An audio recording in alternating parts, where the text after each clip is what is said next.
Well, greetings and salutations, everybody. Welcome to the best damn movie-related show on the planet Earth, the John Campea Show podcast. Coming from right here in our quaint little studio. I'm, of course, your host, John Campea. I'm joined in studio today by Ray Ora. Hey, what's up, everyone? Jonathan Boyko. Hello. Robert Meyer-Burnett is here. All right. And most importantly, you guys are here. Thank you so much for being here and making our little show part of your day. And here's how today's show is going to go. We're going to start off by talking about a number of predetermined topics we got lined up for you guys. Then in the second part of the show, well, we're going to take your live comments and questions. If you have a thought, theory, opinion, or question you'd like us to address on the show, as long as we deem it appropriate to be addressed on the show, go ahead and fire it on into our tip link at www.streamelements.com/John-Campea/tip. And here's the good news about it. It's actually good 24 hours a day, 7 days a week. So even if you're not watching live, maybe you're listening to our podcast a little bit later in the day on Spotify or Apple Podcasts or your favorite podcasting app of choice, or if you're watching the show a little bit later in the day when we're not live, you can still send in a question. And if you send one in when we're not live, we'll just get around to answering it on the next episode. Again, as long as we deem it appropriate to be addressed on the show. All right, guys. That down. Let's get into it. Mickey 17 opens today. We're getting new Doomsday Avengers stuff coming. Daredevil has started. But the news that the UN halted peace talks for was that the trailer for the live action Powerpuff Girls got leaked online today. Yeah. Now, this is for me a massive blast from the past, because I was still at Movie Talk when the first stories came up about the live action Powerpuff Girls series and the girl from that horrible Agents of S.H.I.E.L.D. show. What was her name in it? Chloe. Chloe. Chloe No, that's the actress's name, right? Yeah, Chloe Bennett. Chloe Bennett, right? Right. I actually liked her, but I hated the character. Well, whatever. And she was going to be leading a live action Powerpuff Girls. And then it was summarily, they shot a bunch of it. They shot the pilot. They did all this stuff. And then it summarily got canceled. And now years have passed. And now there's a Powerpuff Girls trailer online. Gizmodo wrote the following. They said 3.5 minute trailer. 3.5 minute trailer narrated by Tom Kenny follows the titular girls as the 20-somethings basically grow up as Disney adults. By the way, I got to believe Chloe's in her 30s, but I might be wrong about that. Grow up as Disney adults. Bubbles has a drinking problem while the rest rebel in their own ways against their cookie-cutter heroic images in Townsville.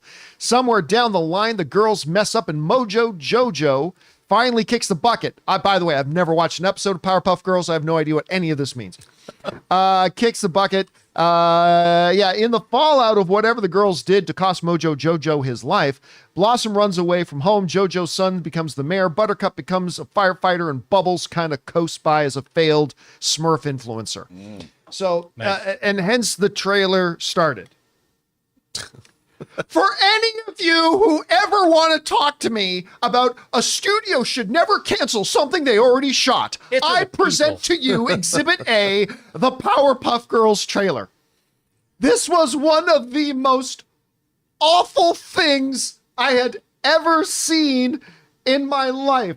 This was truly, truly terrible. You don't like every shot the same framing and distance? And it looked like it was shot on an iPhone 12. It's like a locked off shot. Hell, I don't even know if iPhone 12 was out when this came out. iPhone 8? Zero depth of field. Maybe. I don't want to hear it anymore. They shouldn't have canceled that. No. If it's this bad, you pull the plug. I cannot believe this almost went to air. Oh, it should have. Doesn't its terribleness have you a little bit curious about where they were going with it? I mean, come on, we've watched a lot of bad shows before, and we've watched all the way through. I mean, I'm kidding. I'm totally kidding. I'm totally kidding. I don't know, man. We were watching the trailer. Ray got some popcorn. Hold on a second. I want to enjoy this. To be honest, I was ready to love it. Like, no matter how corny it was, but there's a line you got to draw on how bad you can accept things. You have crossed the line of Ray. Oh my God. If I don't accept it, come on. You crossed the line of Ray. I like the Powerpuff Girls. They're really cool. Especially whatever it is. We got an expert on the show, though. A Powerpuff correspondent. Surprise you to know that somebody in this room owns the entire DVD series collection of it. Robert Meyer Burnett, what did you think about this trailer? You know, John, do you remember when Adi Shankar was on Heroes talking about? Oh, yes. One of the most iconic moments in here. By the way, very nice guy. Yeah, very nice. But guy. I don't mean his, on the show. I mean what he did with Power Rangers. I was the technical director. That R-rated Power Rangers fan thing that they put up on YouTube. Everyone loved that R-rated Power Rangers, and it was awesome. You know what they did? It was like a 10-minute. I don't know how long it was, but that was like an updating of a concept, and everybody wanted to see it. Now, the thing about Powerpuff Girls, when I was watching this, I'm like, who is this for? Like, the thing about Powerpuff Girls in their animated world, it was a cool, endearing, fun show. This looks like they completely didn't understand the assignment of how to translate that animated feel into live action.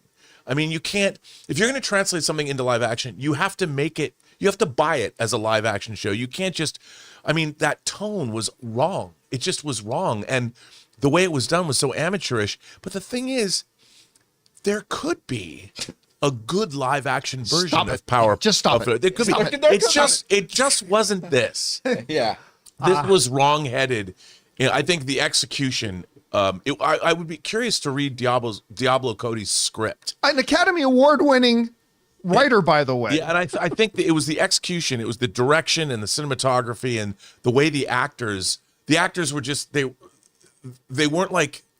They felt like they were acting like they were in an animated show. I felt like they were acting like actors being actors. I don't know that they knew what they were doing. To be fair, I don't know if there's any way you could do a live action Powerpuff Girls, like any philosophy you could take with it that would have made everybody happy. I mean, to be honest, a lot of people would have thought it should have leaned into the cartoonish of it. By the way, one of our viewers, Patel, I think in the live chat, saying that it really did feel like you're watching a Saturday Night Live sketch. Yes. Like one of the fake commercials. Yes. That's what it totally felt like. 100%. The tone was all wrong. I can't believe this nearly got to air. I just can't believe it. Anyway. What's up, Batgirl? Those girls, though. Batgirl? Those girls could have been great Powerpuff Girls. I mean, looking at them, I'd watch that super team. Sure. And hey, I love Faison. Yeah. I love that, when it started, I'm like, they got Don Faison in this? Like, That's what I said. Cool. I love him.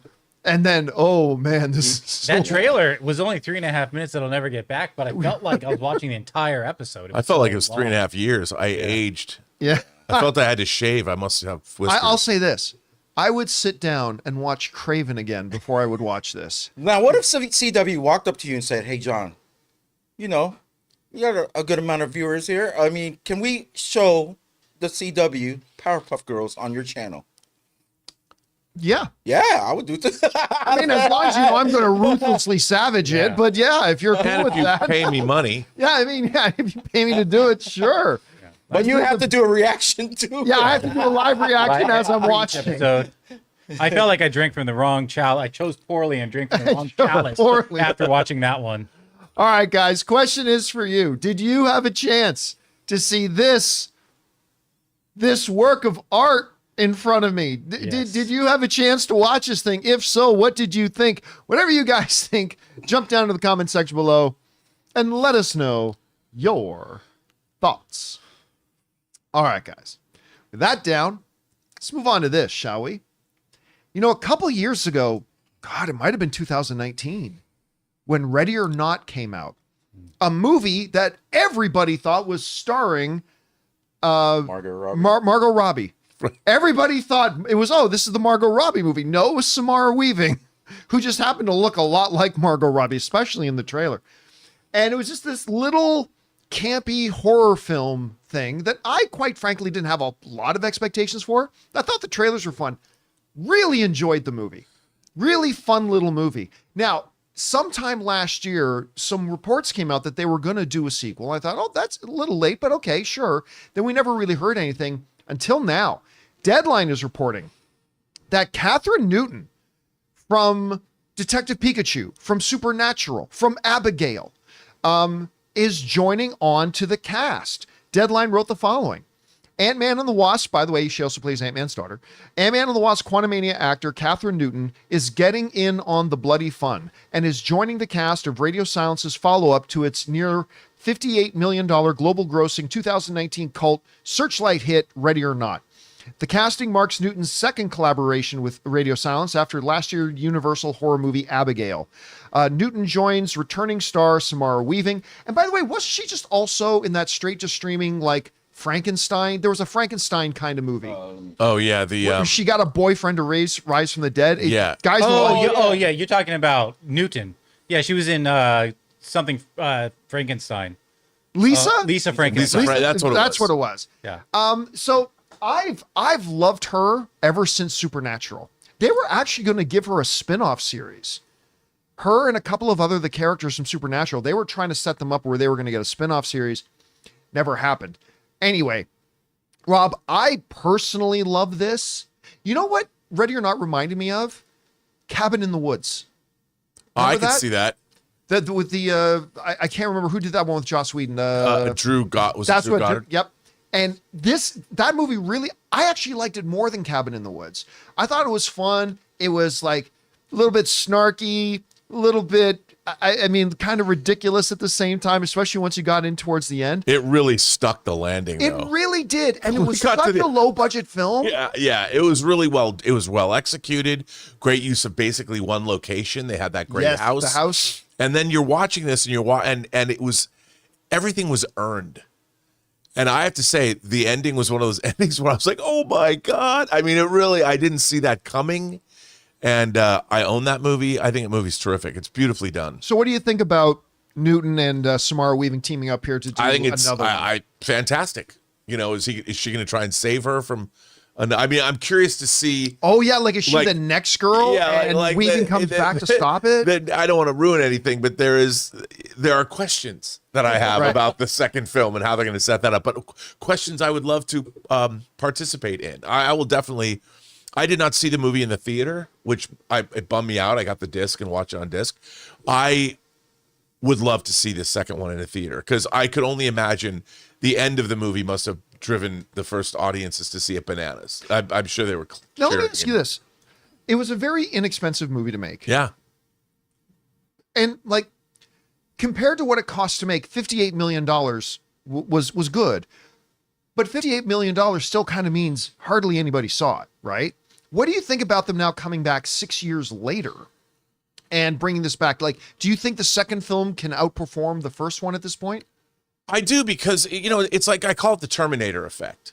When they made Terminator 2 in 91, Terminator had come out in 84, and it had permeated the consciousness because it had done very well on home video and it had done very well on cable. So horror films especially, we've seen a lot of, I think some of the best and most innovative scripting and filmmaking is happening. Movies like Don't Worry, Darling. I mean, not Strange Darling. Strange Darling, Barbarian, Companion, which just came out. Boy Kills World, which needs to have a much bigger audience than That one was kind of fun, actually. It was so much I fun. got a kick out of that one.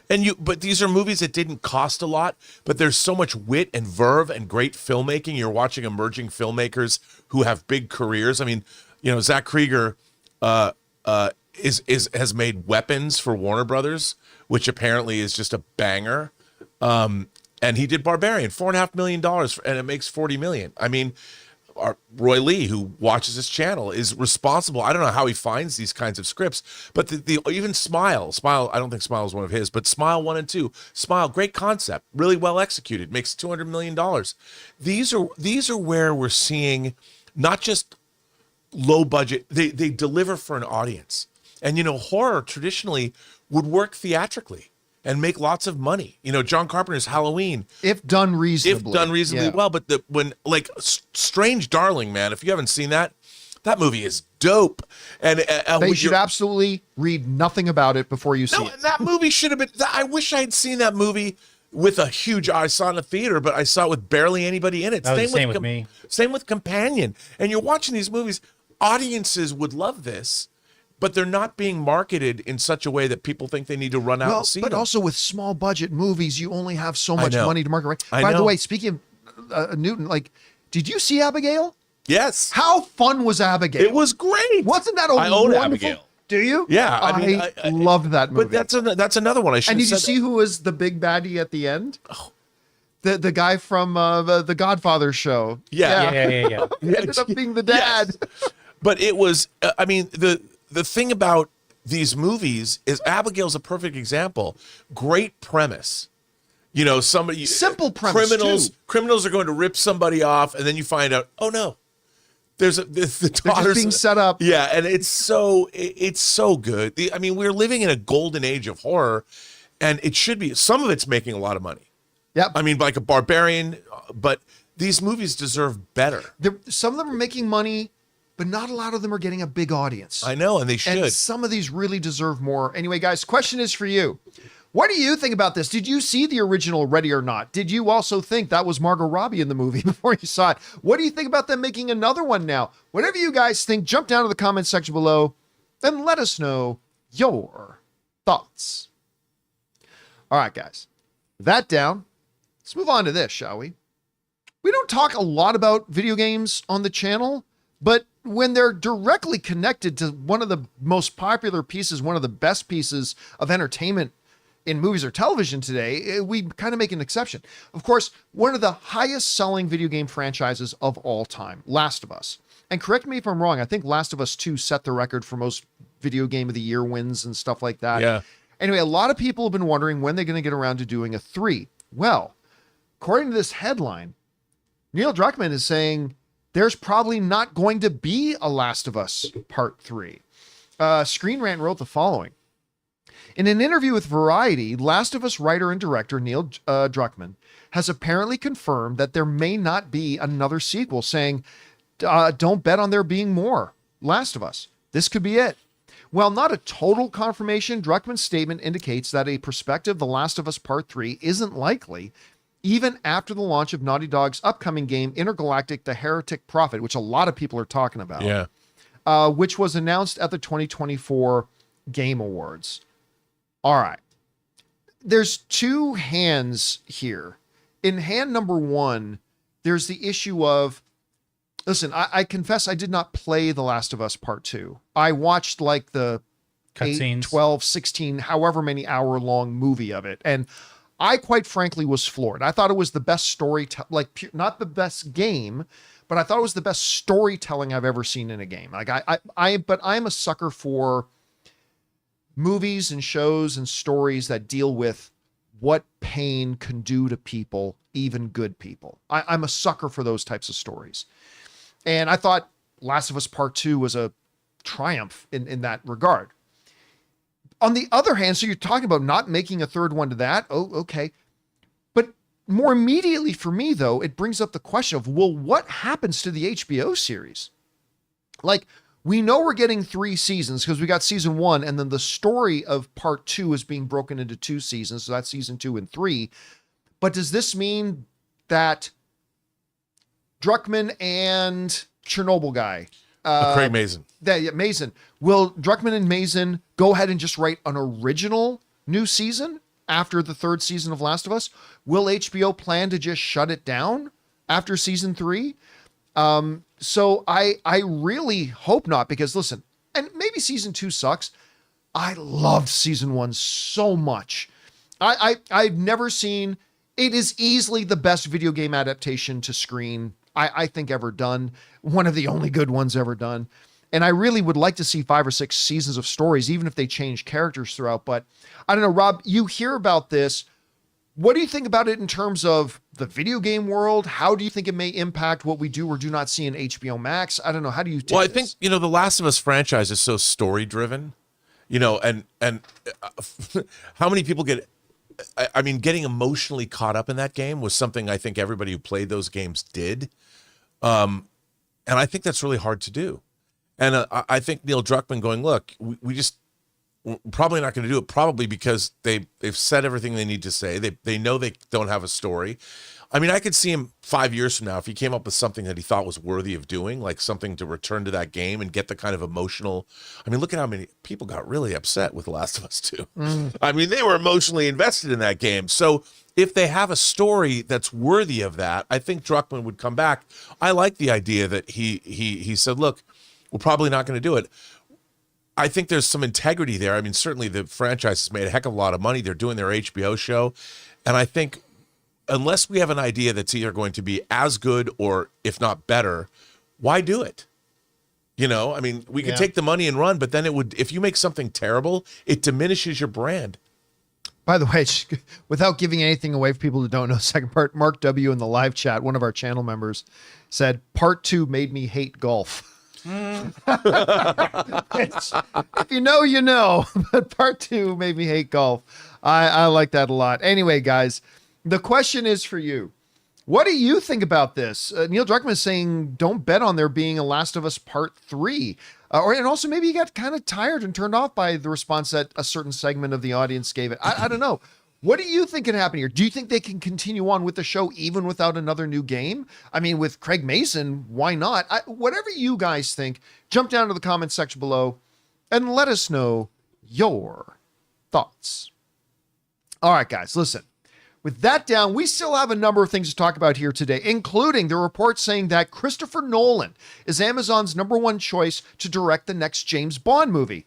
Could that happen? Also, Oscar-winning director Bong Joon-Ho, I should say, he says he wants to do an Aliens movie as a musical. Okay. Also, there's a report going around that you've probably seen on a whole bunch of headlines this morning about details from Avengers Doomsday. We're going to talk about that and a few things more. But before we do, we're going to take a quick second and thank one of the sponsors of today's episode of the John Campea Show podcast, our friends at PrizePicks. Hey guys, we want to take a second to thank a sponsor of today's video, PrizePicks. All right, guys, if you're watching basketball this season and not playing PrizePicks, you are seriously missing out. This is hands down the most fun way to get in on the action. PrizePicks is daily fantasy made easy. You just pick more or less on at least 2 player stats like points, rebounds, or assists for a shot to win up to 1,000 times your cash. It's available in more than 30 states, including California, Texas, and Georgia. This week, I'm looking at the board and I'm going with Luka Doncic for more than 25 points and Jason Tatum for more than 8 rebounds. That's my lineup. Simple, quick, and way more fun to watch the games. And on top of that, PrizePicks hooks you up with awesome promos like Taco Tuesday, where you get player projections at a discount for even bigger value. So download the app today and use the code CAMPEA to get $50 instantly after you play your first $5 lineup. That's right. Just play $5 and you get $50 automatically. PrizePicks. Run your game. And thank you to our friends at PrizePicks for sponsoring today's episode of the John Campea Show podcast. All right, guys, with that down, let's move on to this.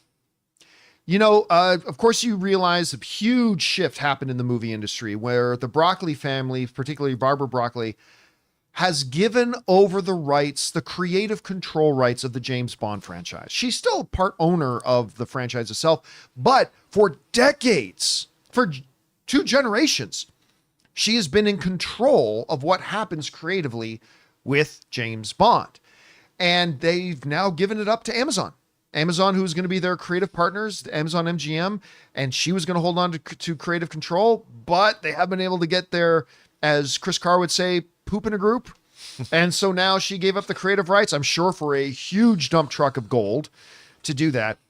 So the question becomes, who's going to be the next James Bond? And maybe more immediately, who's going to direct the next James Bond? Now, we all remember that a number of months ago, a story came out that Christopher Nolan said he'd be interested in doing a James Bond film, but he would want final cut on everything and he would only want to commit to doing 1 movie. Neither of those things worked for the Broccoli family. Like, we don't give creative or final cut to anybody because you can do whatever you want and then we're the ones who have to deal with the mess after you leave. And we would want a more of a multi-film deal, kind of the things that Christopher Nolan doesn't generally do. Well, now that Amazon's in control, that could change because according to a story going around, James Bond, multiple sources are saying, is Amazon's number 1 choice to be the director of a new James Bond film. Coming Soon wrote the following. Amazon MGM Studios has yet to make any official announcements regarding the future of James Bond. However, there's been much talk about who the studio might cast for the titular role. While that remains unclear at this time, a recent report indicates that Nolan remains both the top choice and the perfect filmmaker to reinvigorate Bond, according to half a dozen industry insiders that spoke with the outlet. Okay. There's a couple of things I want to say about this. Number one, would I be excited to see Christopher Nolan directing a James Bond film? Hell yes. Of course. Who out there would go, no, I don't think I'd be interested. I'm not saying he'd be my number one choice to direct it, but who wouldn't be at least interested in seeing what Christopher Nolan would do with a James Bond film? That being said, it's one thing for Amazon to say Christopher Nolan would be our top choice. Okay, that's good. But I bet you Christopher Nolan would be the studio's top choice to direct Ready or Not 2. I bet if the studio was about to make a Powerpuff Girls movie, their number one choice would be Christopher Nolan. I assumed he was the one who made that. Christopher Nolan being your number one choice does not mean you are Christopher Nolan's number one choice. And while I have no doubt that Nolan would love, not Nolan, that Amazon would love to have Christopher Nolan. I mean, he's the top name in directing today. They would love to have him. Of course, he's their number one choice. Rob, I just don't believe that Christopher Nolan will do it for a couple of reasons. One, ever since Batman, I don't really think he's ever indicated that he has any desire to really step into an existing franchise. I mean, again, he said, I would always have loved to have done a James Bond. But the second thing is, he's got a particular hate on for streamers. Now, obviously, Amazon MGM would make a concrete, firm commitment to him that James Bond would be theatrical. Of course they would. But he's getting really nicely settled in over at Universal. He did Oppenheimer with them. He's doing Odyssey with them now. I totally believe they were going to make him an offer that most directors would never refuse. But my guess, and I hope I'm wrong because it's just a guess, my guess is I don't think we're ever going to see Christopher Nolan work with Amazon to direct a James Bond film. Anyway, what do you believe that Christopher Nolan is their number one choice? And if so, do you think we could actually see a James Bond movie directed by Christopher Nolan? Well, like you pointed out, the studios basically have a list of 5 directors they want to direct all of their movies. And every studio has the same list. And at the top of that list for everybody is Christopher Nolan. And so it doesn't, look, everyone knows he's a Bond fan. The thing about Nolan is basically if you look at Inception and you look at Tenet, those are like Bond movies. If Christopher Nolan is going to make a Bond movie, I could see Tenet being a Bond movie. Like there's people from the future, why not? If you wanted to update James Bond, you put him in the John David Washington part, Tenet, and it's a Bond movie, if you wanted to do it that way. That said, Amazon is making a push into theatrical around the world, not so much domestically, but they have a new initiative to open theaters. They want to have theatrical movies internationally somehow. Now, Bond has always done better internationally than it has domestically, which could lead me to believe that there is a window for Nolan. Like if Nolan was going to do this, they would let Nolan do whatever he wanted. He would be an exception. If they wanted a theatrical, and he would get that guaranteed, and he would, because he'd shoot for IMAX screens, and so there would be some negotiations there. So I believe it's possible. Do I believe it's going to happen? Why? I mean, Christopher Nolan has the power to do whatever he wants right now, and that power, he earned that power because of what he did with The Dark Knight, and he used that to make Dunkirk. He used that to make Inception. He used that to make Oppenheimer and Tenet and all of his other films. Because why would you want to go back and be beholden to someone else's franchise when you create your own? And so to wield the kind of power Christopher Nolan earned is very unique in Hollywood. So I can see him look, as a fan, as a Bond fan, he might very well do it. I could see it happening. But why give up that power? Why cede any power when you can control your own destiny, which is what all filmmakers want? I mean, hell, he's doing The Odyssey. What other filmmaker in Hollywood? What other filmmaker on planet Earth other than making a Bollywood musical? I could see that happening, but not in the West, and only he did it, which is why I'm excited about seeing The Odyssey. There's already people talking about, Matt Damon's too old. I'm like, we have an Odyssey movie in theaters with Ralph Fiennes. Well, it's not in theaters anymore, but we saw one last year where Odysseus comes home, and I can't wait to see this movie. And I don't necessarily would want to see a Bond film. I would rather see what Christopher Nolan does on his own. Although I would certainly watch a Christopher Nolan for Bond sure. Here's my other thing though. And tell me if you think this is way out there, but Christopher Nolan understands the power he has right now. Yeah. If Amazon approached him, I don't think there'd probably be a long list of demands that he would have. Obviously, one of them would be that a firm, ironclad guarantee that James Bond will be a theatrical release. I bet you anything, one of the other things on his list would be, you commit that all James Bond movies, Right. whether I'm directing them or not, because you know how he feels about the theatrical business. I bet you anything he will leverage that and say, not only do you got to commit to put my James Bond in theaters, you got to commit for the next 20 years that all James Bond films you make, because it's going to be, I'm going to be a part of this legacy now, have to be theatrical releases. I bet you he'd do that, and I don't know if Amazon would go for it. I also think he should pull his brother and say, I want my brother to, if you Right. are you going to start developing 006 To write it movies or with what? me. Yeah, it's Jonathan Nolan gets to develop your TV side. If you're going to do, look, I still think they should do a history of Spectre show and make it go back 200 years. But I mean, I could see him pulling that card. They could control the whole franchise. You think Jonathan Nolan wouldn't want to do that when he's done with Fallout? I bet he would. All right, Lisa guys. Joy. Question is for you. What do you think about this? Multiple reports are going around saying that Christopher Nolan is Amazon's number one choice to direct Bond, but he's every studio's number one choice to direct every project they have coming out. The question is, will he actually want to do it?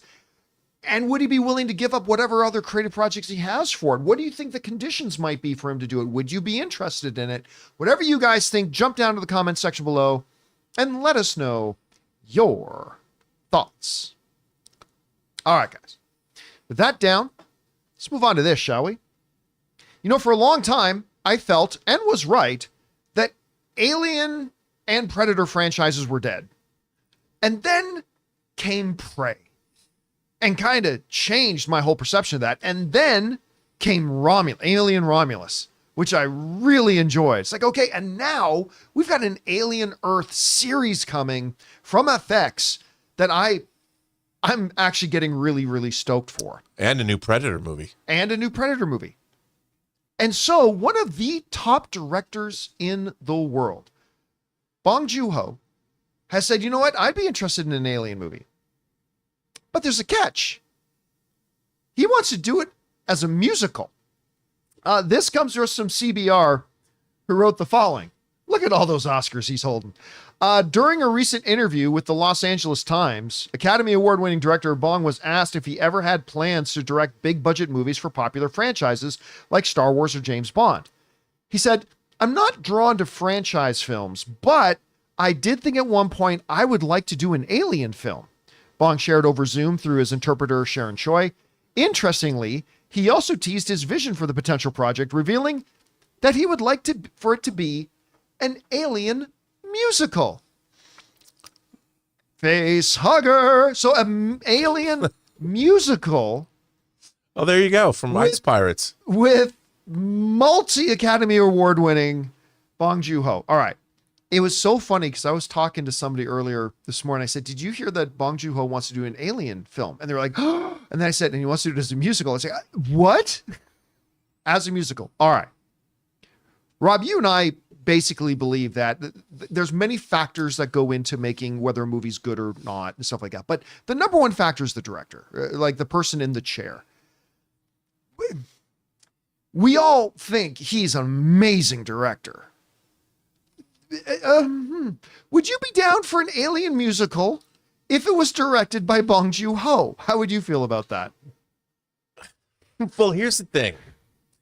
Yes. The short answer is yes, because to me, the Alien franchise, it's been around since 1979. I think about a movie like Moulin Rouge. Oh, one of my favorites. You know, you could have made Moulin Rouge not with all the musical numbers and not with the pop music. You could have done it as a straightforward romance and make it a period piece about that time in Montmartre in Paris. But they did it as a musical.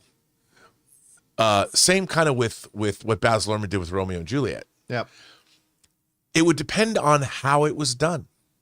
I mean, if you think about movies like Tommy's The Who, Ken Russell's the when he made Tommy, you know, Pinball Wizard and all that, I could see how you could do an Alien musical, but you would need. It would be that diving board's really high and there's not much water in the pool. That's not all much I'm room saying. for error doing that. No. And you know what? I can't think of, other than the demon barber of Sweeney Todd. Sweeney Todd. I can't really think of. I'm sure there are. I can't think. What are there other examples of horror musicals? Well, there's like Darren Bowsman's Repo, the genetic opera. In a way, Rocky Horror Picture Show. I was going to say Rocky Horror is kind of, you've got, and there are. I mean, I don't know. I mean, imagine if you made an alien movie like Les Mis, where you have serious themes going on, shot on location, and it's a very serious story, but it's a musical. So if it's not like you're going to have, if the alien's still a real threat, like the alien's not going to come out with a top hat and a cane and saying, "Oh my God, I'm a xenomorph." That's a really great Spaceballs reference there. Well done. Well, it was a picture. It was great. I just can't, if you're not going to do that, then I think if you made it a serious movie, you could, like a Les Mis, which is a serious movie, all the human characters are in a musical, but the alien is still as vicious as ever. As a matter of fact, in a musical, you could make the alien even more vicious and more disgusting. I mean, does the alien sing? No. You've got to keep the milieu has to be serious, like in Les Mis, but it could work. All right, guys. Question is for you. What do you think about this? Academy Award-winning filmmaker Bong Joon-Ho, of course, who's got Mickey 17 coming out today. I'm going to go see that in just a couple of hours. He says he would like to do an alien film, but as a musical. Would you be interested in seeing what he would do with that? Whatever you guys think, jump down into the comment section below and let us know your thoughts. All right, guys. With that down, let's move on to this, shall we? There's been a lot of talk over the past little bit about Avengers Doomsday. There was the art that's come out. Still not sure 100% if that's legit or not, but a lot of really interesting stuff in that art. Looked pretty cool. We already know that guys like Chris Evans is returning, but in which capacity and where and who he'll play and all kinds of stuff, don't know. There's a lot of stuff that's been coming out and been talking about. Well, there you might have seen, if you've gone through the news feeds today, a bunch of higher profile outlets like Comic Book Movie and others have been running with headlines that reportedly there have been some story details that have come out. And they run this headline: rumor, Avengers Doomsday spoilers reveal Doctor Doom's plan, Loki's role, and how Kang is replaced. Now, I am going to let you know that even though there is a question mark as to the validity of these reports and the rumors, we're going to discuss them, so they could potentially have spoilers or not at all. But I do want to give you guys that heads up that this is going to be a part of this report. So comicbookmovie.com and other outlets are quoting, I believe it's Cosmic Circus, who was originally the one that came up with it. And Comic Book Movie quoted and wrote out the following. Now, this is what they're saying is going to be the plot details. And if any of this sounds familiar, there's a reason for that. And Rob and I will talk about that in a second. Doctor Doom sets out to stop the incursions from happening, thereby avoiding a multiversal collapse. Like Thanos, he sees himself as the hero. Well, the Council of Kangs has obviously been dropped from a movie originally titled Avengers: The Kang Dynasty. It's not as simple as Marvel Studios swapping Kang for Doctor Doom. However, it's still a very similar story being told, and that's that the remaining heroes of the remaining worlds of the multiverse have to find a way to save their own universe, and how they'd go about doing that, even if it means the destruction of the other universes to save their own. All right. So one of the things, and it goes on in the report to say that some heroes from some of the worlds see Doctor Doom as a savior and all that kind of stuff. If any of that sounds familiar, it's because, well, that is kind of the story in the comic. Right. The incursions are happening. Entire universes are getting destroyed. So if an incursion is happening between two worlds, if one world can destroy the other world first, then they save their own world. There's actually this great, one of my favorite kind of conflicts in all of comics is when the heroes of our world are realizing this incursion's happening. They're like, well, we got to destroy that other world. And like Captain America's like all the Illuminati are like, it sucks, but this is what we got to do. And Captain America stands at the head of the table. It's like, F no, we don't do that. We don't cross that line. It's like him against all the other members of the Illuminati. It's really, really cool stuff. Anyway, so Rob, a report like this comes out, and I am certainly not saying that I believe, once again, I believe the source was Cosmic Circus. I'm not suggesting somebody didn't tell this to Comic Circus. I'm not saying they didn't. I'm sure somebody did. But this just basically sounds like a very vague outline to the story that's already there. So I don't know. What do you make of this report? Do you think it will follow the comic book story that line? Do you think it's maybe not valid? They may try to alter it. I mean, everything that the Russos and Kevin Feige have done have had a lot of alterations from the comic book stuff. How do you take this? Well, it comes supposedly originally from a very accurate scooper, that I don't know or anything like that. But I'm reading this and like you, I'm like, a lot of this is in the comics. I mean, it seemed to me like this was a lot of speculation based on the comic itself. And look, it's true. The Russo brothers went back to Ed Brubaker's Winter Soldier run, collected in an omnibus. You could read it. There's a lot of stuff that they used from that. So the extrapolations here don't surprise me. There was nothing in this report that made me go, well, this is exactly going to happen this way, because you could glean all of this from reading the Secret Wars comics, Hickman's Secret Wars comics. That said, I'm like, I really would like to see this movie. The way that they were, and when he said, well, when they asked him like who's in the movie, he just basically said everybody that has already been in Marvel movies in Phase 4 and Phase 5, and it's not like there was any shocking revelations. Oh, and a few mutants. Yeah. But that's like, you could say a few mutants based on Doctor Strange and the Multiverse of Madness. Yep. You've already had them. Yeah. You could say a few mutants based on Deadpool and Wolverine. So all of this speculation is just what is previously existing and then extrapolating from the Secret Wars comics. So I would take all of this with a grain of salt.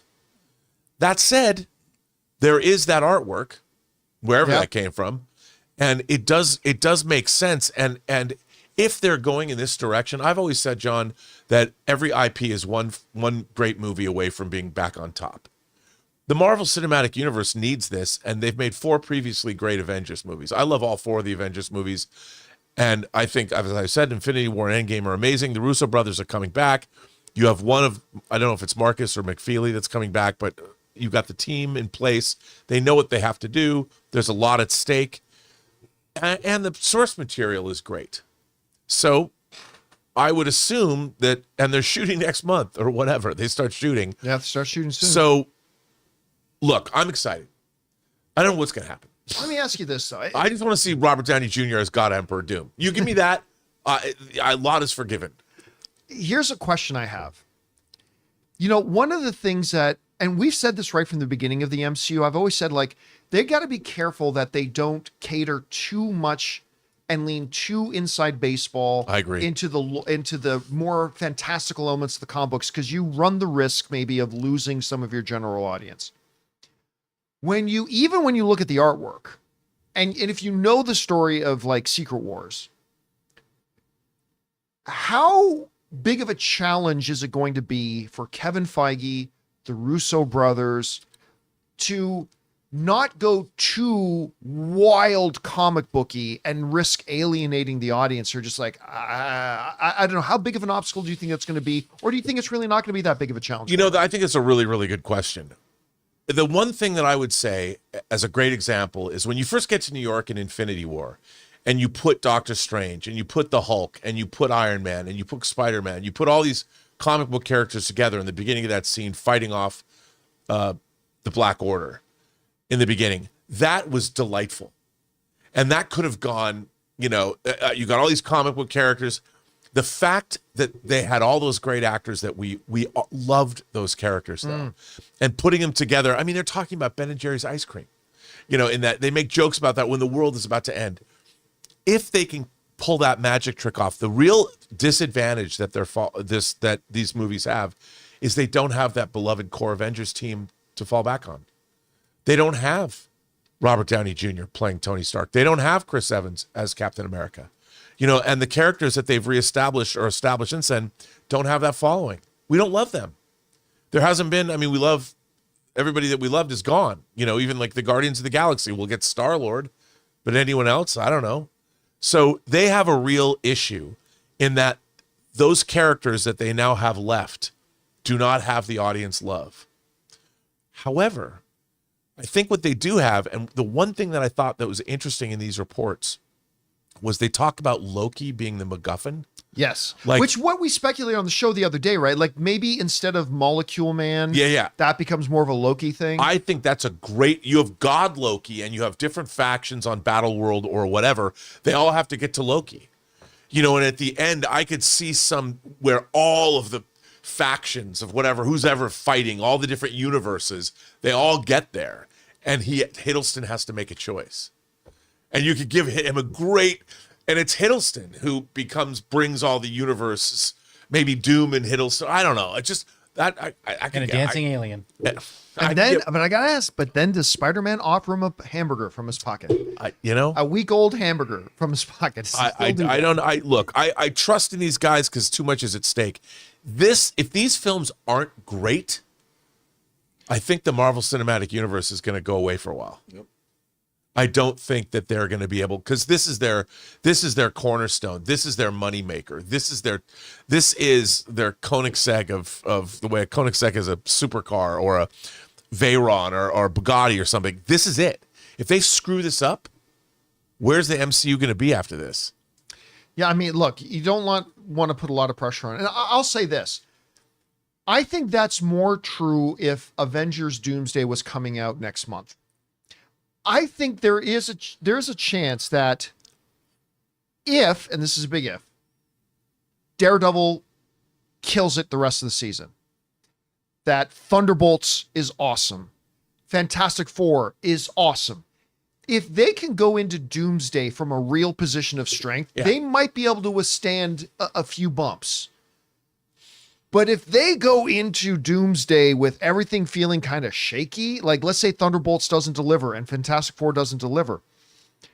I mean, obviously they will have already shot Secret War, so that'll still come out and everything like that. But I mean, blowing Doomsday would really set them back. It would set them back a lot with the audience. Yeah, and also Fantastic Four has to be good because Doctor Doom is so integral to the Fantastic Four. And if there isn't some kind of, I don't know. I mean, it's going to be really, look, I'm in just to see what's going to happen. You know, they're movies. It's not going to change my life. I'll be sad for a long time. But I mean, I'd like these movies to be great. You know what? I think Thunderbolts is going to be great.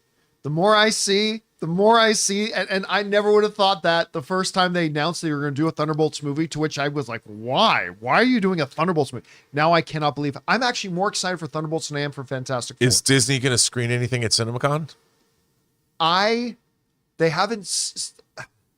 There are 4 slots at the CinemaCon. You know, maybe next week we'll do a full CinemaCon preview.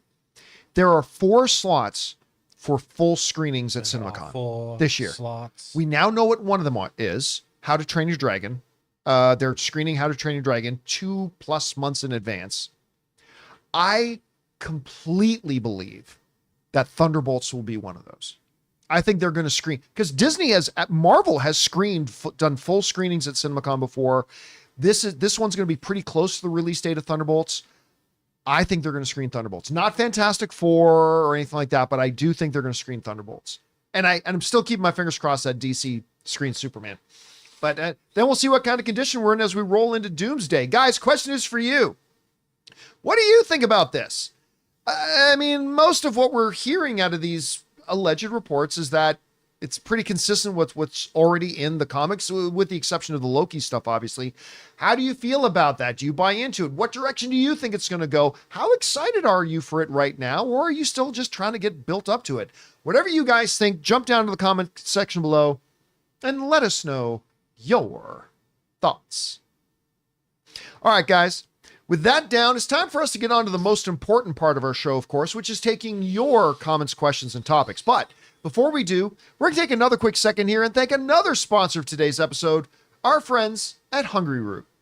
Guys, we want to take a second and thank a sponsor of today's video, Hungryroot. You know, grocery shopping used to be one of the biggest struggles. Between your busy schedule and wanting to eat healthier, it just feels impossible to stay on top of everything. But all that changes when you discover Hungryroot, the easiest way to eat healthy without the hassles. Hungryroot is like having your own personal grocery shopper. They take care of the weekly shopping for you, recommending healthy, high-quality groceries tailored to your tastes, nutritional preferences, and even health goals. They've got it all: smoothies, snacks for the kids, ready-to-eat meals, and even supplements. For me, Hungryroot is absolutely a game changer, guys. My health goals have become so much easier to stick to. I love how they personalize my cart every week and even get smart about my preferences as I go. It's honestly stress-free and so simple. You're gonna love Hungryroot as much as I do. Take advantage of this exclusive offer. For a limited time, get 40% off your first box, plus get a free item in every box for life. Go to hungryroot.com/Campea and use the code Campea. That's hungryroot.com/Campea, using the code Campea to get 40% off your first box and a free item of your choice for life. hungryroot.com/Campea, code Campea. And thank you to our friends at Hungryroot for sponsoring today's episode of the John Campea Show podcast.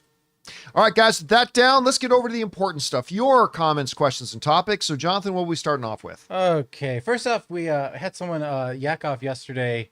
Mr. had recommended a podcast called 6 Minutes. It's about a girl who wakes up. She has no memory, but she has like superpowers, and said it's a pretty good podcast called 6 Minutes. Wanted to recommend to everybody.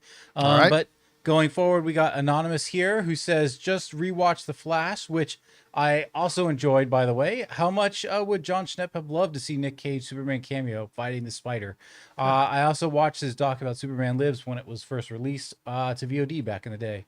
Yeah, listen, if you have not seen the late, great John Schnepp's documentary, The Death of Superman Lives, What Happened, you really should. It's really fun. And I'm convinced that if it wasn't for John Schnepp's documentary, they wouldn't have had that Nick Cage spot in that movie. Anyway, I'm sure he would have got a big kick out of it. Listen, you never know what somebody else's tastes are. I think Schnepp would have really liked that Flash movie. It was like his kind of bonkers. I think he would have liked it a lot. I know I enjoyed it a great deal. Like, did I think it was like one of the greatest comic book films of all time? Absolutely not. I said that when I came out of the first screening of it that they had at CinemaCon. I said, it's not one of the greatest comic book films of all time, but I enjoyed it a lot. I had a great deal of fun with it. All right, what's next? Let's see. Oh, that's a double up. Okay, we got some people on the internet. Anytime you start off with this, don't believe it. But Jonathan May says some people on the internet are saying that Cap 4 has to gross $1 billion to break even. No, will you stop listening to those idiots? Yeah, some people on the internet need to be stopped listening to. I know the budget ballooned to up to 400, but even after marketing, theater share, surely it doesn't need to make that much. No, it doesn't. They simply wouldn't have released a movie like that. So the answer to that is just simply no. All right, what's next? Jonathan follows up. I just recently watched Smile 2 for the first time, was blown away by Naomi Scott's performance and how truly frightening that film was. An excellent sequel, maybe better than the first. I think it was better than the first. And listen, I don't understand how Naomi Scott is not a bigger star than she is. She's always very good. I mean, she's talented, she's beautiful, she delivers. Even when she's in a bad movie, like that Charlie's Angels movie she was in. That movie was terrible. But she brought it. She elevated it as much as she could. I mean, and don't even get me started about how good she was as Princess Jasmine in the Aladdin live action movie. She was terrific in that. And yeah, she gave a great performance. And I do not understand how she is not a bigger star right now. She really should be. All right, what's next? Anonymous says, my wife was sick, so instead of watching Daredevil beat up people, I was forced to watch Paradise. What a good show. James Marsden is fantastic as the president. If I had to wait a day to watch Daredevil, Paradise is a good runner-up. Feel better, babe. Man, they just aired the finale. I may do an after show, like a post show for Paradise if they do. They said they're going to do season 2. They said they're actually going to start shooting it really soon and you're not going to have to wait 2 years for it. By the way, how good is it that we're starting to hear about these big streaming shows like Daredevil, now Paradise, saying, no, you're not going to have to wait 2 years for the next season. We're going to start shooting it right away, which is great. But if they do get around to doing season 2 like they say they are, I'll probably have to do a after show for it, because season 1 was, if you haven't seen Paradise yet, it's on Hulu. Go check it out. It's absolutely wonderful. All right, what's next? Dildar says, rest in peace to George Lowe. His iteration of Space Ghost will not only go down as an icon of the 90s, but in animation as a whole. Have any of you ever seen Space Ghost Coast to Coast? Oh, I used to watch Space Ghost Coast to Coast before YouTube was a thing, before YouTube existed. And of course, I don't know how many of you know, we were just talking about John Schnepp. John Schnepp was an editor on that show. I think he might have even directed a couple of episodes. So he was an editor on Space Ghost Coast to Coast. I think he directed a couple of episodes. My God, I loved Space Ghost Coast to Coast. I thought it was so funny. Not every episode was, but it was so funny. Particularly was great when Space Ghost, I don't know if it was supposed to be his dad or his grandfather, who looked just like him, but I think they got Randy Macho Man Savage to do the voice. Ooh, yeah. But like as Space Ghost dad, Right. it was like... It was so weird. And whenever they had the celebrity guests in, it was so awkward and it was wonderful. Yeah. I love Space Ghost Coast to Coast, and I was really sad about it here. The guy who did his voice passed away. All right, what's next? Fry Guy says, what's more likely? Osgood Perkins directing a psychological horror reimagining of Teletubbies that was already horrific. Or Aardman Animation of Wallace and Gromit making a future stop-motion Paddington film not connected to live-action ones, maybe as a holiday special.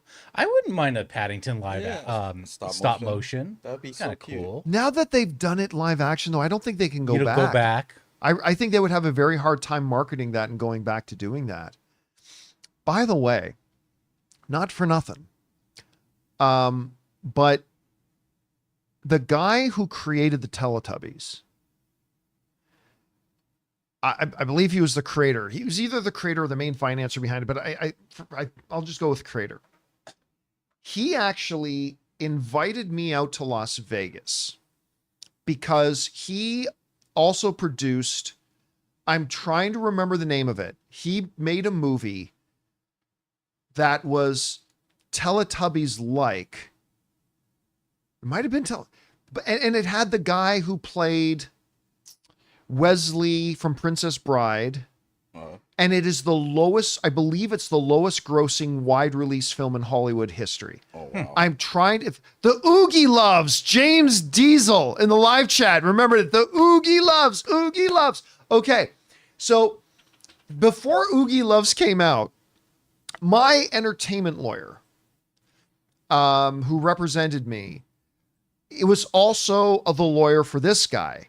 And they had arranged for me to come out to Las Vegas. And we went to the Palms into the legendary Playboy Suite, which is like 3 stories with an infinity pool. Like if you ever see the Palms Hotel in Las Vegas, right in the middle of the building, it looks like there's a cutout with a build. That's the Playboy Suite, or at least it was.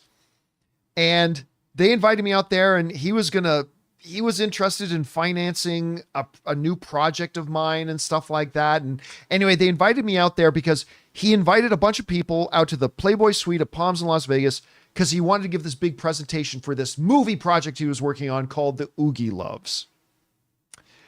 And even then I remember looking at it and going, that's something. That's something. And it ended up going on to become, I believe, the lowest grossing wide release film in history and stuff like that. So just a fun little connection I had with your question there. That's all. All right. What's next? All right. No sleep till April. Till bedtime. Little Beastie Boys for you. I feel most fans' most anticipated month for films this year is July, obviously, because of Soups, Fantastic Four, and Jurassic World.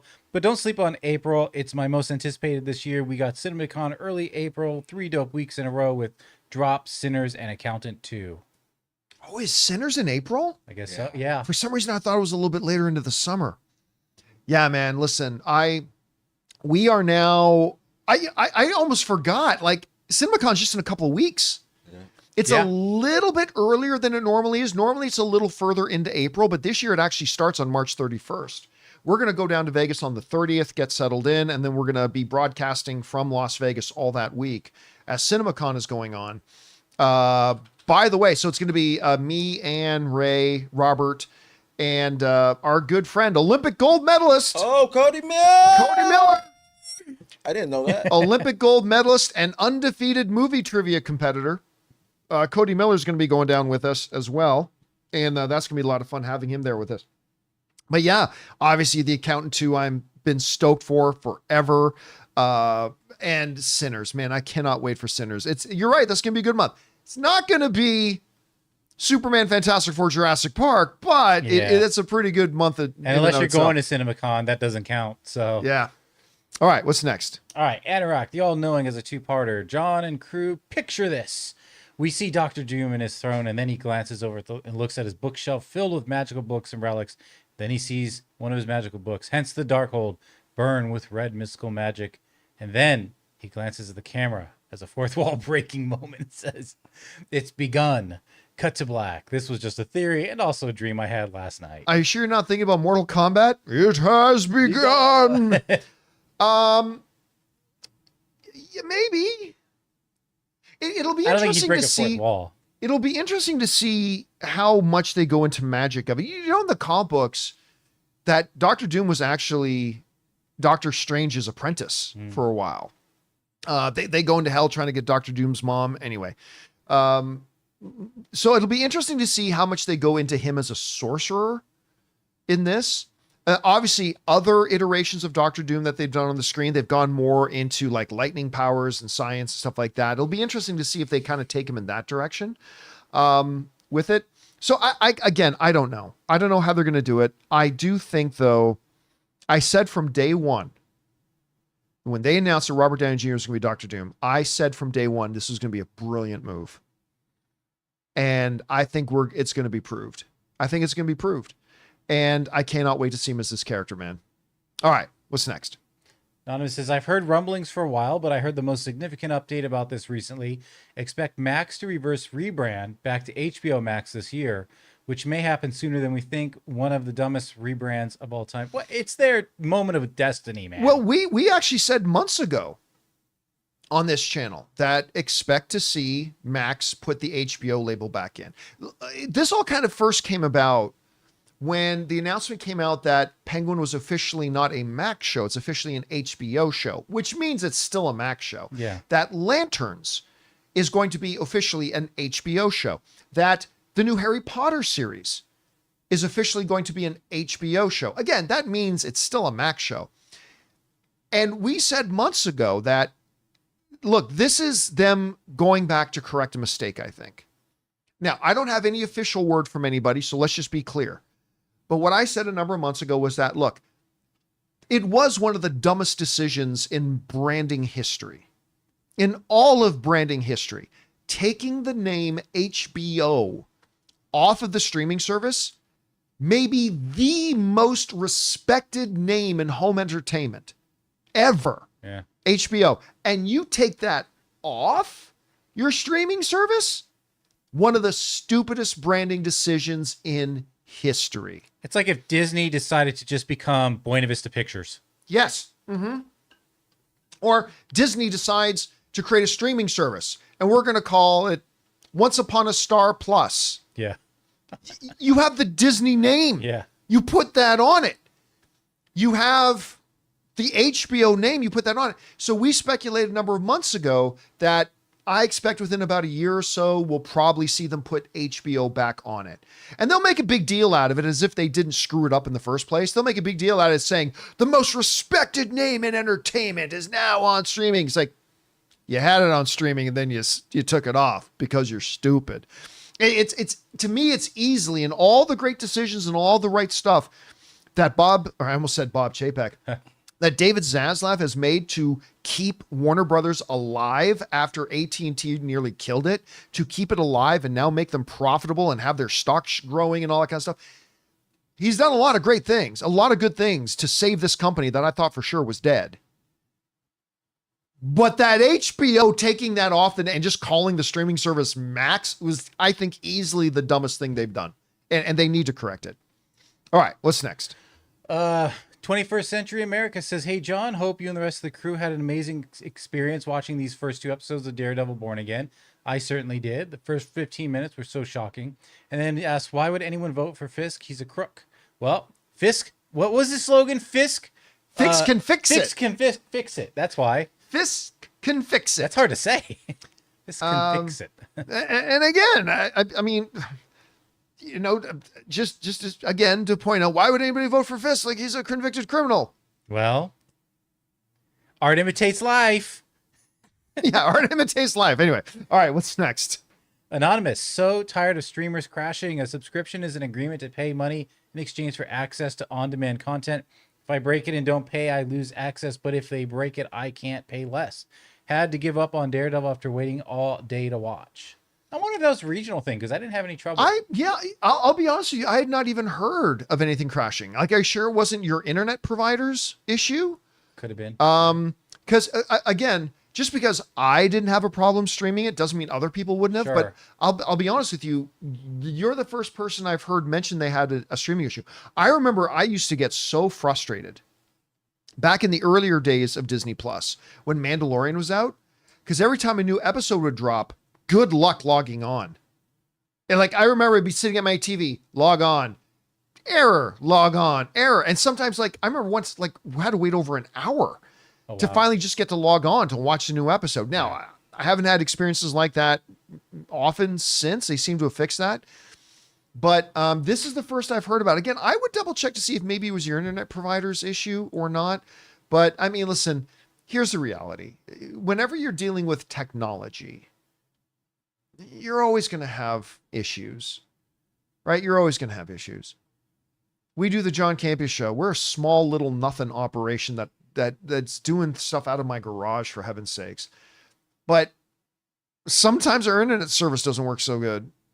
Doesn't matter that I pay for the highest level of service they have every once in a while. That's why they never say, we guarantee 100% uptime. No, they say, we guarantee 99.9% uptime.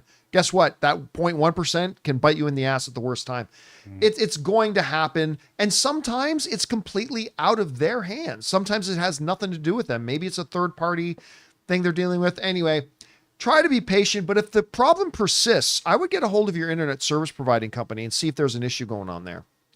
All right, what's next? Yo Mama says, Honora was great and all, but have y'all checked out Sean Baker's 2021 Red Rocket? If y'all thought Deadpool and Wolverine was the first movie to have Bye Bye Bye in the opening credits, nope. Red Rocket did it first and with a literal swinging penis to the NSYNC song. I don't remember that. Now, I know I've seen... I know I saw a part of Red Rocket. Like, it was a minor little indie film with, I don't think anybody of note on it. Hold on a second. Let me bring it up on IMDb here. I don't remember there being anybody of note in it. So who was in it? No. So it was nobody really that you'd know or recognize or anything like that. If I'm thinking of the right movie, which I think I am. Yeah, Sean Baker. And I remember after Nora, I went to check out a previous thing. I don't remember that being in it though, but I didn't watch the whole thing. So maybe I just missed the part that was in there. Maybe all right. so. What's next? We got Happy Tip Day. Says, interesting how Scream 7's release date of February 27th, 2026 is the previous director, Chris Landon's birthday. Still kind of bummed he isn't directing it. He dropped out December 23. After all, the Melissa Barrera drama, dude is great. Happy Death Day 1 and 2, Freaky, and Drop. I never watched Happy Death Day. I really should. I am such a big fan of Happy Death Day. That was one of those little low budget, coming out of nowhere, totally unassuming little horror films that I ended up going to. And you know, if I remember correctly, yes. I went to the wrong theater, and it just so happened that the studio was doing a special screening of it at that theater as well. Total luck. I'm like, can I get in? I went to the wrong place, and they're like, yeah. So they just let me in. And I didn't even really, I'll be honest, I didn't even really want to see it. And it was delightful. It's such a delightful little film. Look, I'm not going to pretend that I'm a fan of the Scream franchise. I'm not. I think I liked the first one, and then I liked the fifth one. But the last one, I think the last one was the sixth one. Yep. I didn't think the last one was very good, to be honest with you. I thought the one prior to that was better. But hey, you know, we'll see where they go with it. All right, what's next? Dan the fan says, hey, can't be a crew in Daredevil when Matt Murdock goes on a blind date. But yeah. Heather asked him what high school Matt went to, and he says Xavier. Could that be Xavier School for the Gifted? No, it's a Catholic school. which Yeah. is a common name for a Catholic school. And if I'm not mistaken, I think it's a real Catholic school that's yeah, there. I think so. I could be mistaken about that, but I think it is. But hey, Marvel has often tried to find ways to connect interesting little things, but I honestly don't think there's anything to it there. All right, what's next? All right, Jake Galvin with a $20 tip. He says, good Canadian kid, California kid, and Philippines kid. If they want us to hate Doctor Doom right away, have him travel to dimensions and take out baby Grogu, little Neil, then Pluto and Goofy, Michael Pena and Haley Steinfeld. Yeah. Again, I still think now they won't do it. They won't do it. But if you really want him to come across as like unite the whole audience in feeling like the Avengers got to get this guy, have him kill Tony's daughter. I love you 3000, dead. Oh yeah, I'm your daddy. Daddy, you're back. Yeah, you stab. I mean, I love how that's your go-to storyline. just kill the kid. kill the kid. Is always my go-to. Want to make your story more Cosmo. interesting? Kill the You kid. could kill Cosmo. Oh, don't kill Cosmo. Okay. Don't kill Cosmo. Okay. But Priorities.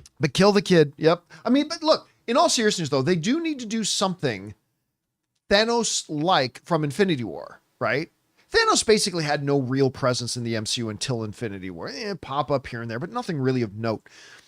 But then when he bursts onto the scene and beats the crap, I mean, you see that he's beat up Thor, he's beat up Heimdall, he's taken everybody out, and then Loki goes, we have a Hulk, and Hulk comes out, and then he beats up Hulk. I mean, you need something like that. Not identical necessarily, but something like that to really establish him right away with the audience of, we're in trouble. The Avengers are in trouble. They never did that with Kang. Never once. With any of the stuff in Loki or in Quantumania, did I ever once think this guy presents any kind of a problem forget the Avengers as a team. I never once felt like this guy presents any kind of a problem for any single members of the Avengers. So anyway, they got to do it right with Doctor Doom for sure. All right, what's next? Popcorn and Coke says, well, that Paradise finale was weird. Some strange storytelling or decisions hit like a RKO from out of nowhere to me. Overall, love the season. I may have missed you talk about it, but what did you guys think? Oh yeah, I love the show, and I love the finale. I thought the finale was great. Though my one question is, how many years has that plane been sitting there? And it's just all, the batteries are all juiced up and it's all fully gassed. Okay, sure. But other than that, I actually thought it was a really good finale. I thought it worked really well. And overall, loved the show. All right, what's next? We got Jake, who says the new Demon Slayer movie hits U.S. theaters September 12th. Their movie in 2020 made $507 million worldwide. Hoping even bigger success for this one, made $49 million domestically, but it doesn't have much competition in September. Hoping it breaks the record. Yeah, I'm not going to pretend that I care. And not that anybody else shouldn't care, not at all. If it's something that brings you joy, awesome. I love that. But I can't sit here and pretend that I care about it at all. Was it something that you ever saw, Ray? Did you ever see this Demon Slayer thing? No, but a bunch of people I know watch it, and they're always trying to push me to watch it. What was the anime thing that you and Ryan went to the theater to go see not too long ago? Oh, that was Dragon Ball. Oh, that's what it was. Right. All right, what's next? DJ Dark says, on the DCU Batman, how would you like it if they decided to make his first movie animated? No. That way it can be done on a low budget, quickly and under the radar, and could in theory come out same year as Bat 2. No. If you got to listen, you're starting a brand new cinematic universe. One of the, if not the crown jewel of it, is your Batman character. You come out with your best foot forward. I love animated films. Like, you guys have heard me talk about animation all the time and how many animated films are amongst some of my favorite ever. But it would absolutely be one of the dumbest things they could possibly do. You don't come out of the gate, because you remember the old saying, you never get a second chance to make a first impression. You don't come out of the gate with an animated one. You come out of the gate. Well, John, in what was the animated show that was just out? Creature Commandos. That's where we saw Batman. Yeah, for a split second, there was a dark silhouette up on a roof. No big deal. But you lead out with your Batman. You got to get the audience back on board right away. You don't do it with an animated version of your character. So no, absolutely not. All right, what's next? Count Orlok's porn stash. I don't know who this Adam is, nor what he looks like. I'm picturing a Jack Quaid type, but I think we all agree now that he should be protected at all costs. Stay away from him, Fisk. Yeah. Again, I do not think that Adam is going to make it to the end of Daredevil season 1 in a healthy state. I think there's a chance that Wilson may keep his promise to Vanessa and not kill him, but like, what's the name of the villain in Aladdin again? Jafar. Like Jafar says, there's a lot you could live through. Like, I won't kill anybody, but you could live through a lot. I think Wilson Fisk is going to do some very horrible things to Adam, whoever this Adam is. I wonder if Adam is one of the guys who was at that initial meeting. Remember, there's that crime meeting going on there? Mm-hmm. Yeah, around the table. I wonder if Adam was one of those guys. I don't know, but Adam is going to have some hospital time coming up, I'm going to predict. All right, what's next? Kate V Forever says, saw you mention going to the Netflix restaurant in Vegas on open mic last night. I tried looking up the menu online, but couldn't find anything. I was just curious if you saw any arcane themed items on it. Ooh, that's a good question. You know what's funny? Anne's in meetings right now, but I would ask her. So I know she took some pictures of the menu. I don't recall seeing any arcane stuff on the menu, but there's a lot of stuff on the menu I probably just glanced over quickly because, it doesn't like that. I wouldn't eat that or that. So maybe if I look closer, I would have seen it. But I mean, like everything on the menu had a theme connected with Netflix. I had the WWE Smash Burger. Oh, wow. And Anne had the Emily in Paris steak frites. But I can't remember if there was an arcane thing there or not. I'll see if I can look it up though. All right, what's next? Juice Demon 69. I wanted to mention Moon Knight. I knew someone with dissociative identity disorder while the show was airing, and Oscar Isaac's performance was impressively accurate. Even my friend who has the disorder was impressed. His performance was great. Now, last night on open mic, because somebody had asked a question, so I thought, that'll be a neat topic for open mic. And we talked about what is the worst MCU Disney Plus show. And I started with a group of 4, and I had Moon Knight as one of those 4. I think it's one of the 4 worst. I don't think it's overall terrible, but it was bad enough to be in the 4 worst. Now, that was the first one I eliminated from being the worst, and that left me with She-Hulk, Secret Invasion, and Echo. Then I eliminated Echo, and we were down to Secret Invasion and She-Hulk, and then I ultimately named She-Hulk as the worst. Even though it has its moments, it's just as bad as Secret Invasion is, and it's real bad, despite the fact that the script was actually pretty good. But Secret Invasion was really bad. But I found it harder to watch a show trying to be a comedy while being completely unfunny. That is like torture for me to watch. So I ultimately named She-Hulk, but Oscar Isaac's performance was not one of the problems with Moon Knight. His performance was great. 100% his performance is great.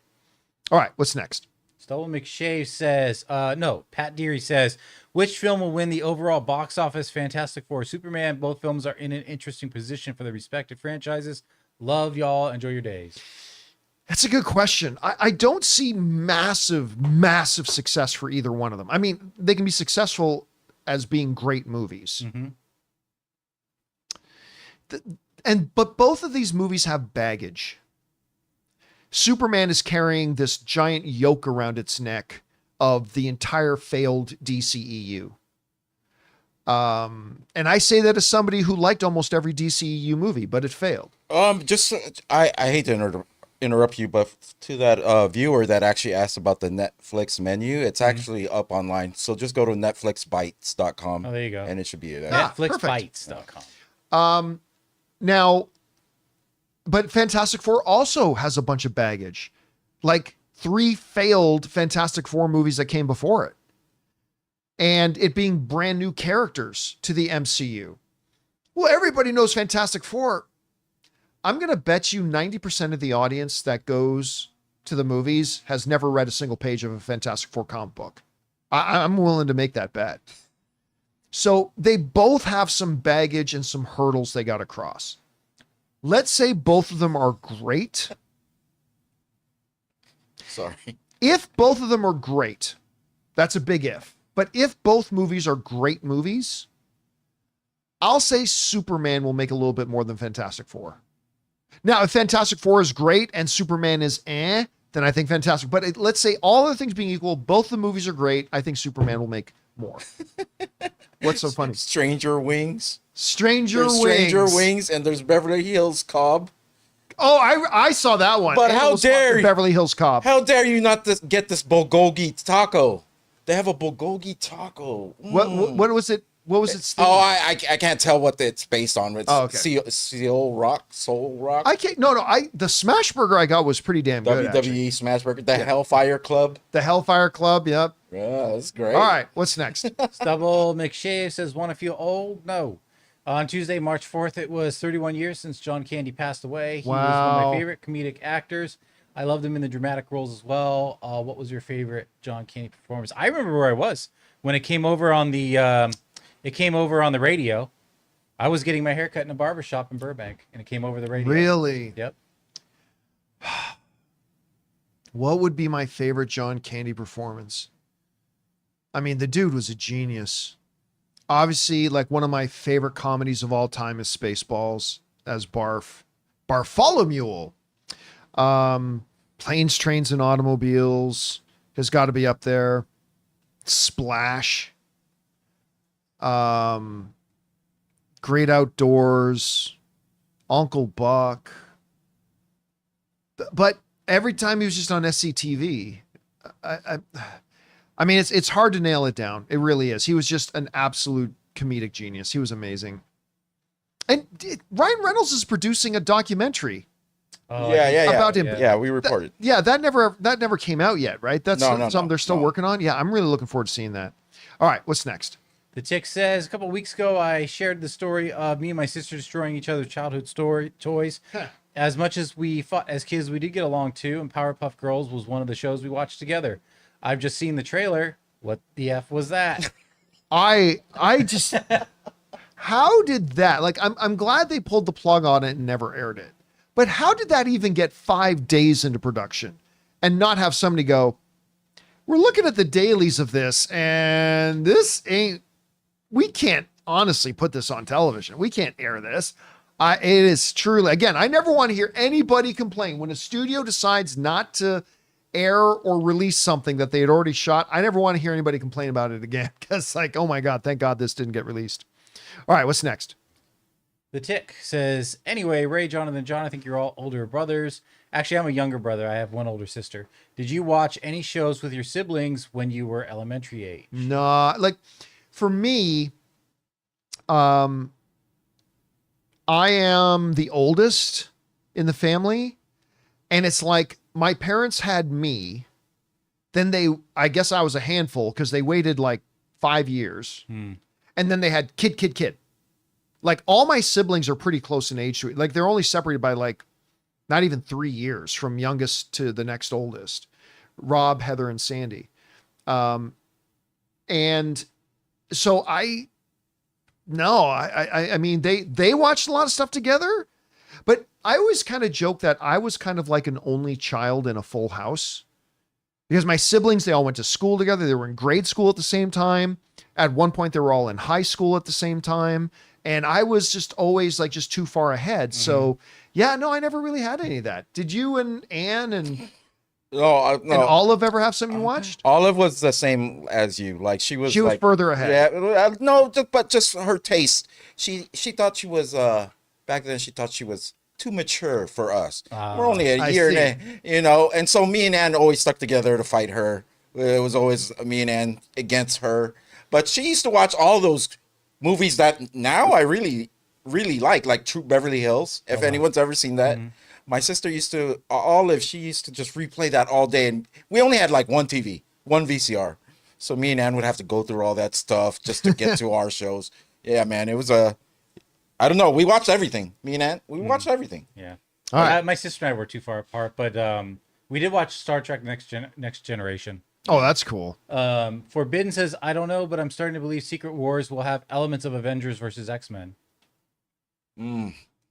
That's too soon, I think. like characters fighting. Look, one of the big things in Secret Wars is like heroes from different worlds have to fight each other to save their own world. So if you're going to count that, but I wouldn't really look for that. That would mean the X-Men would be introduced way before Secret Wars then, right? No, or they could just introduce them in Secret Wars. In Secret or Wars? Doomsday, I mean. Oh, but okay. who knows?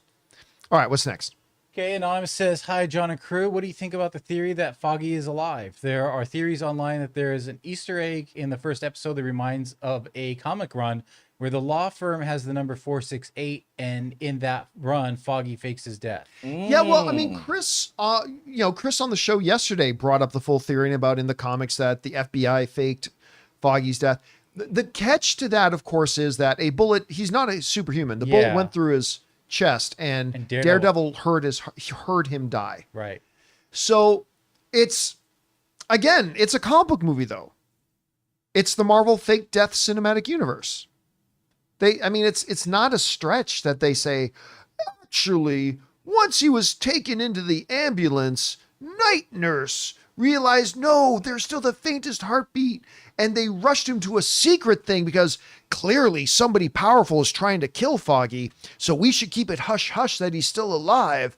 And then for a year, he's been in recovery. It's possible. Karen was in on it. While she was down there, like crying and stuff, she was actually injected him with the heart-stopping. She injected him with the super soldier serum. Yeah, with the serum that made his heart. Made him all okay. I mean, it's Marvel, man. They could do anything. It's absolutely possible. It was all a prank on Daredevil. It's all just a big prank. Kidding. Like, we're going to wait till the third anniversary of his death to surprise you. We messed up your life. All right, what's Karen next? actually does like you. All right, now we have some member questions here. We got, hang on a second. Oh my Refresh God. here. You didn't order these disco fries? Will you move off the menu? Poutine fries, Maverick bro. says, hey, John and crew, which movie had potential but failed to execute and deserves a reboot? For me, it's Waterworld. I don't know if I want to see a reboot of Waterworld. Well, but why would? Yeah, no, I mean, look, I think a lot of people would say Dragon Ball because that Dragon Ball movie was terrible. Despite the fact that Anne's sorority sister is like one of the stars, Jamie Chung. She's great, by the way, Jamie. She's gone on to have a really nice little career. So that one could be one, a live action Dragon Ball. They did try it and it didn't work, but maybe take another shot at it. I don't want to see anybody reboot Mystery Men. I want to see a sequel to Mystery Men. While we still have Ben Stiller, William H. Macy, Hank Azaria. Obviously, Paul Rubens is no longer with us, so that's one you'd have to go without. But Jeffrey Rush, you could say somehow he survived it. We still have who played Captain Amazing. Oh shoot! I want to say Greg something. Greg Kinnear. Greg Kinnear. Thank you. Yes, Greg Kinnear is Captain Amazing. You got the Disco Boys are still around, I think. I would love to see but not a reboot. But yeah, the only one that really comes to mind that had a lot of potential and the original movie they tried completely fell on its face, that maybe it could have some success if we rebooted it today. The only one I can really think of is Dragon Ball. All right, what's next? We got random updates. Do you believe James Gunn is waiting on Superman response before deciding on how to pivot with the universe choices? No, that's how an idiot would try to run things. That's how an amateur who doesn't know how movies work would do it. He's absolutely no. They've got everything mapped out. Yeah, just react and keep reacting and then react. That's what killed the DCEU. Yeah. That's why Marvel thrived, because they never reacted. They were always proactive. They had plans. They made plans. Like, here's the thing.